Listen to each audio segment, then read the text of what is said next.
tout en vous souhaitant la bienvenue dans l'architecture institutionnelle de la transition et anticipant une excellente collaboration entre la présidence et la vice-présidence, me permettez d'adresser en votre nom et en le mien nos vives félicitations au Premier ministre.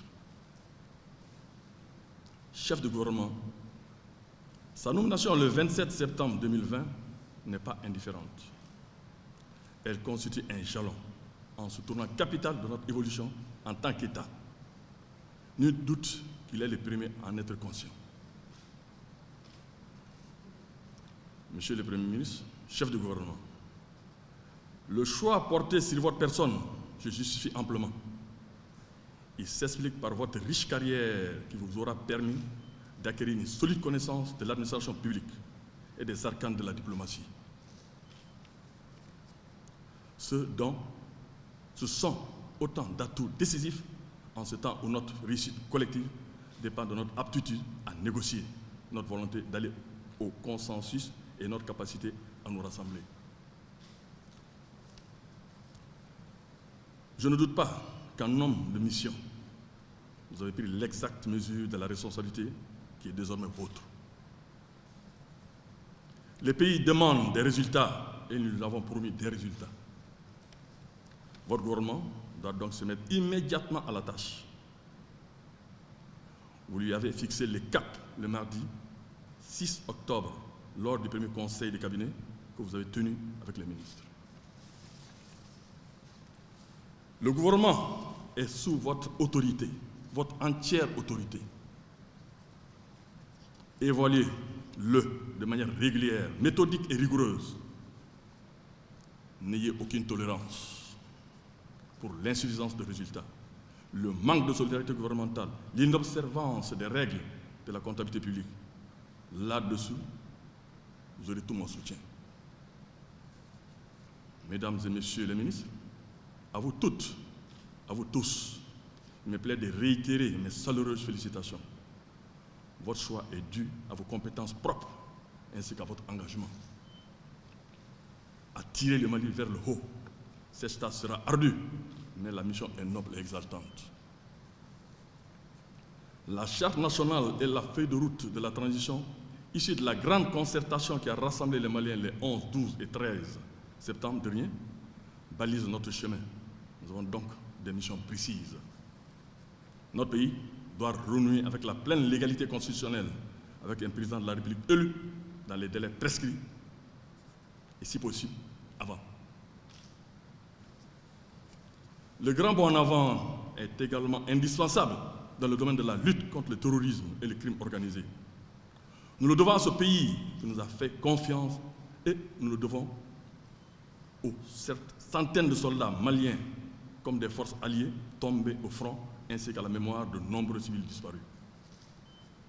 Il nous incombe, dans le même temps, de promouvoir une saine gouvernance de nos ressources financières. Le Mali doit enfin jeter les bases d'une refondation nationale devenue nécessaire sur bien des plans afin de mieux asseoir les vivre ensemble, mettre sa jeunesse au travail, revaloriser son école et sa santé. Monsieur le Premier ministre,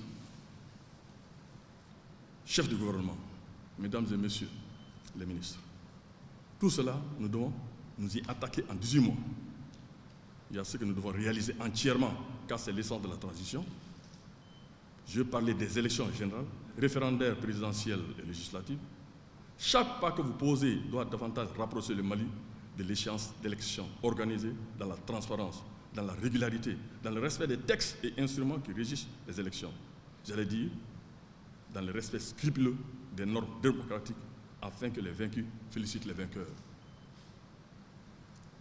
La fâcheuse tradition des crises post-électorales doit désormais être un vieux souvenir pour ce grand pays qui est capable de relever chacun de ces défis.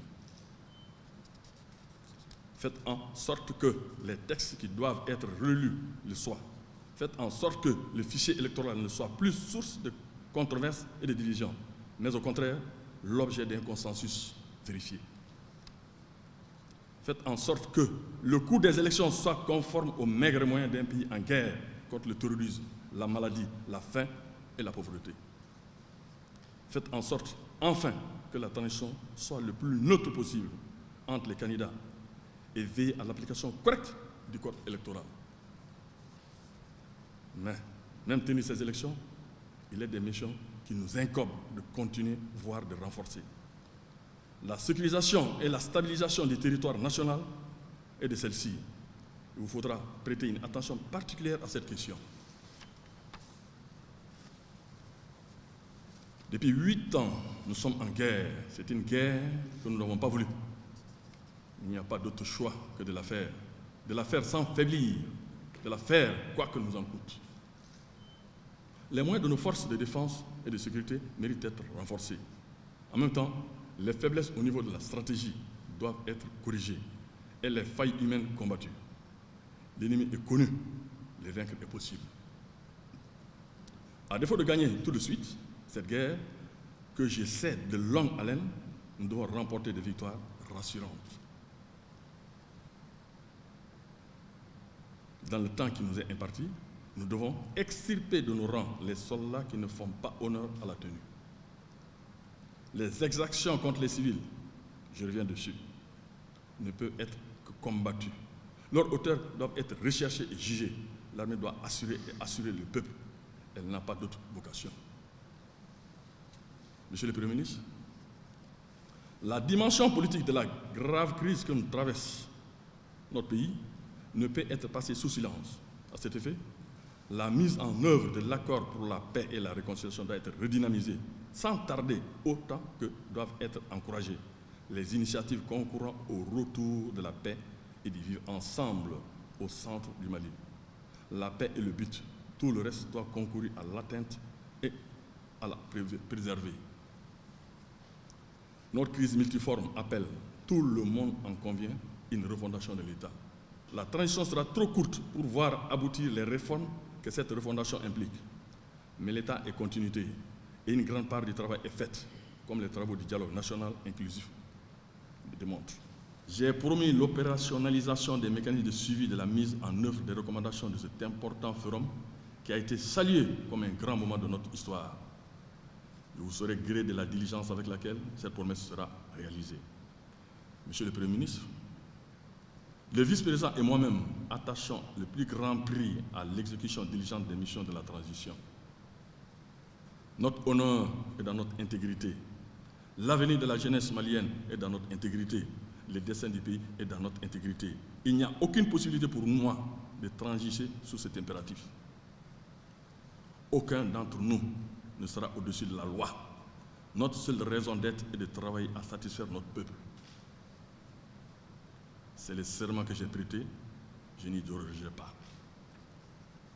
Chaque centime de ce peuple doit être judicieusement utilisé et je verrai à ce qu'il le soit. Utiliser rigoureusement les deniers publics, c'est aussi réajuster le train de vie de l'État.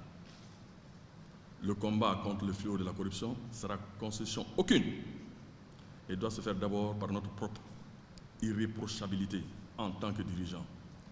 Mais elle doit se faire également à travers les formes systémiques.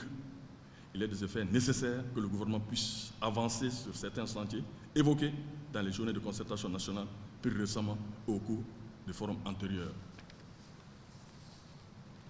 L'imprescriptibilité du crime d'atteinte aux deniers publics est un de ces sentiers, de même que la lutte acharnée contre l'impunité et la suppression du privilège, de l'immunité lorsque les deniers publics sont en cause. C'est à ce prix que la morale publique sera restaurée et que l'avenir de la nation majeure que nous sommes sera sauvé. À vous toutes, à vous tous, bonne mission et que Dieu veille sur le Mali. Je vous remercie.